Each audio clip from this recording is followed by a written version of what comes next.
Oktaba Nupa natraga Womanizer hainasu khangnabasi karino khangminnasi. Masigi wahise akoina toina sijanai kanagumba ama romantic oigera natraga hakchangi mari nupi mayam amadagi phangnaba honaba mibu khangnai.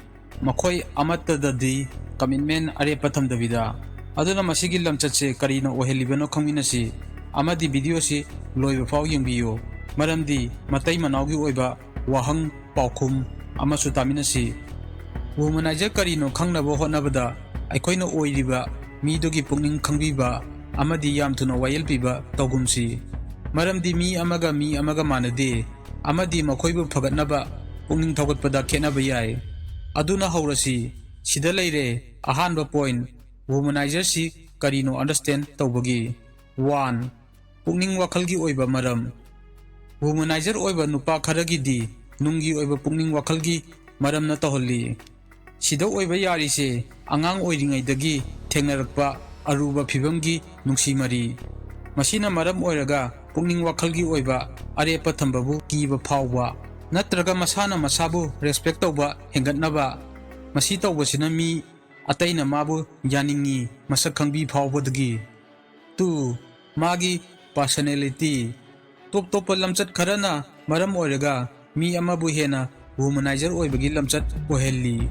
samna hairabada wakal khanthadana ningakpada tawganba masana masagi sabanbu ka hena thagatpa matau amadi anau babu hena pamba langtaknaba phawba hairiba top lamchat mayamsina maram oiraga mathang partner mayam ama loina ninghalli 3 masana masabu thajaba watpa khangbada luba adubu achumbadi oiba Womanizer oiba nupa amana partners mayam ama thamnaba honaba yai defense mechanism masa ngak thokjanaba ama oina masana masabu thajaba watpadagi leptana mi ataidagi mabu yaningba sakhangbiba phangnaba honaduna masagi awatpa amadi masabu mamal hanthajana khanbadu maikhum khumjannaba honai 4 relationship ki role model inkhalakpa matamda mana matau tamjaningai oiba afaba khudam healthy relationship laikhidaba natraga magi family da oiriba nungsi marida apanba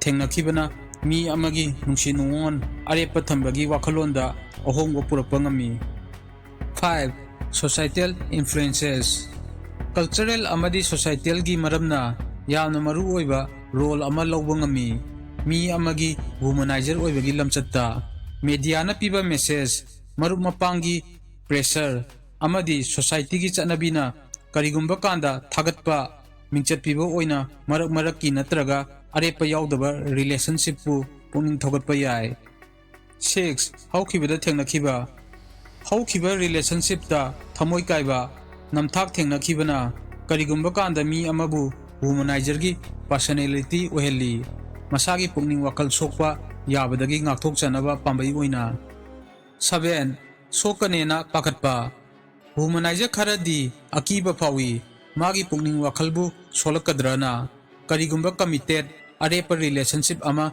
thamadiana aduna makhoida partners mayam ama thambana pungningi oiba maridagi thaptokhalli 8 khudaki apenba khangtan tanabagi nungaiba amadi khudaki oiba apenba phangba romantic oigera natraga hakchangi mari thambagi khudum chanbaje yamna addictive oiba yai mi kharagi di masina makhoida Womanizer oibagi lamchatto makha chathali 9 awareness watpa Womanizer kharadi makhoina tawriba thabaktuna mi ataida kari akaiba phonge haibadu mapung phana khangba ngamdaba yawi makhoina khanba yai makhoigi lamchattu kaisu kaidaba nungaiba langthokpa oina makhoigi partners tu da oirapa yaba pukningi oiba akaiba wakhal khanthadana 10 thaudang lawba ngamdaba karigumba matang kharada partner na thaudang lawba ngamba watpa natraga society gi thaudokna Womanizer oibagi lamchatse laihanba yawi masi maru oini khangbada Womanizer oibagi lamchatse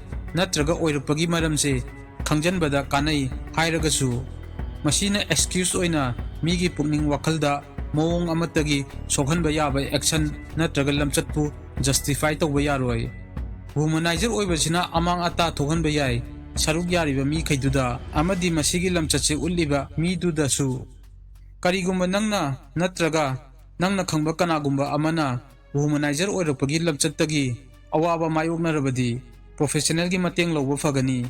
Samna hairabada therapy counselling lawbana yamna maru oiba khongthang ama oini. Masigi lamchatse understand tawba amadi phagathanbada. Question and answer. Aigi husband si womanizer ni khangi. Aikoina date tawringai gi matamdagi luhongdringaida adubu akoi bani ge relationship tudi adum thamki. Maramdi mana aingonda adum hanjalakhi. Aikoi bani na khatnarasu. Aikoi bani na luhongaba matungda aina mangonda awaba chaithengpi leptabida magi aronba mari thambadugi atopa nupi amaga aronba mari thambagi. Ma dauna tawba womanizer su phagalakpa yagadra? Answer. Nangi husband gi aronba mari thambado mana womanizer oibagi natraga magi nupiga khatnabagi nate. Magi aronba mari thambagi maramdi magi pungning wakhalongi oibada asoiba leibanani. Matai manawgi oiba problem natraga khatnabana nate. Matai manaw amana ngangnani khatnani aduga relationship to asoiba leibada senggotkani. Puna leiminaribanina matam chupada langdana nungaidana numit khuding leiba yaroi. Nang amadi nangi husband na punna phajana leiminari. Aduna nangi relationship to phagatnaba hotnabubudi nangi husband gi matangda khallunu. Nasa phagathanbada focus taw. Aduga nangi husband do womanizer ni. Maramdi mangonda pungning wakhalon gi oiba asoiba lei. Maramdi nupa mayam amagi marakta ubada nupa kharadi phaba amadi miga phajana loinaba manba makhoi kharadi psychological disorder lei. Aduna nasa hana layengduna phagathallu. Aduga nasana phagalaba matungda nangi nupabu yengadi nangna magi asengma nature uba phangani. Nasa layengaba matungda mabuchu layengbagi chance piyu. Nasa hana layengdradi nangi husband layengbagi chance leiroi.